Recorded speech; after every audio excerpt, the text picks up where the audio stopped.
Hello, I'm Bud Taylor and I'm here today making this short video specifically for you, the cruise enrichment managers, so you can see my presentation style. You can tell today I'm in an auditorium. This is in the University of Richmond in Virginia, where I'm about to give a talk on the Civil War and the Canadian paradox. But first, a few words about me. I'm a dual citizen, Canadian, naturalized in the United States about 25 years ago. In my professional career, I advised executives around the world, from Sao Paulo to Switzerland to Seoul, on how to improve the performance of their organizations.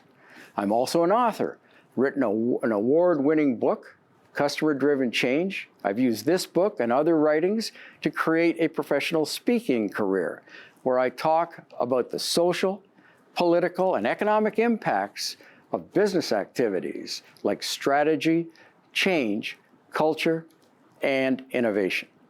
I've continued my speaking with businesses and not-for-profits like Osher, where I stay within my politics, history, and world affairs channels to create specific talks. Today's talk is going to be on Canada-US relations. I created this by taking facts and events from Canada, facts and events from the United States. I crash them and produce insights that will delight your passengers. You're going to see an example of this as the video continues with clips from today's talk. Canadians during the American Civil War held three very distinct positions. None of them aligned, but distinct positions. Their first position was, of course, neutrality. They were still a British colony, so they followed the neutral policy of Great Britain, which neither of them followed, but that was their official policy. The second, most Canadians, most common run-of-the-mill kind of farmer Canadians at the time, supported the Union. However, there was a group, basically the political and business elite in Canada, largely in Quebec, that supported Confederates. So we have those three opinions going on all at the same time here. Today, we're going to talk about the war and the Canadians' impact in it. We're going to start with this monument.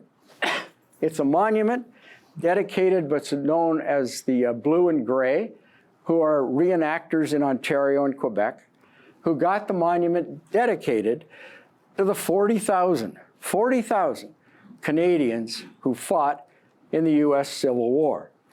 They fought and died equally with their American brethren. In fact, 29 who fought for the Union got the US Medal of Honor. Did they have an impact on the war? It's an interesting question. An interesting answer is that that contingent was larger than the army that Lee surrendered at Appomattox. Why? Where is that located? Well, it's located in a place called the Lost Villages. Why the Lost Villages?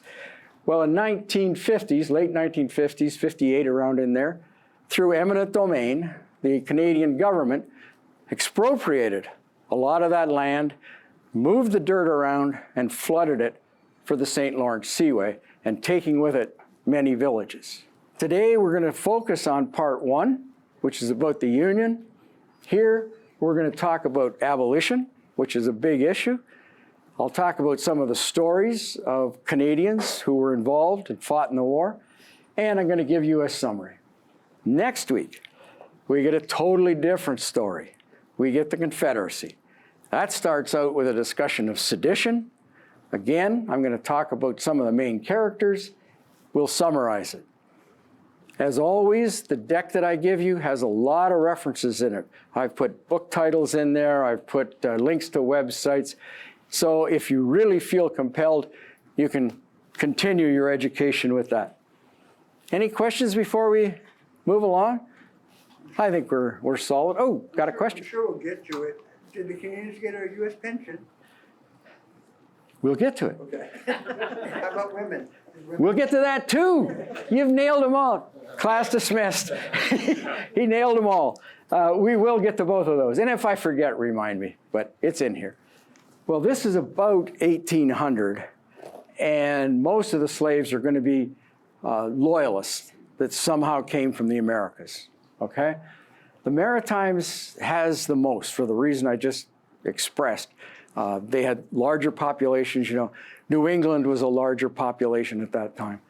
So when the Revolutionary War happened, there was either a freedom or an emigration to Canada. Quebec, you know, based on its population, pretty low in terms of slaves. And Ontario, based on its population, you know, 1% of its population were slaves, generally United Empire Loyalists. The trade was healthy. In Canada, slaves were bought and sold. Some interesting notes from 1671, and this gets at the quantitative aspect of this.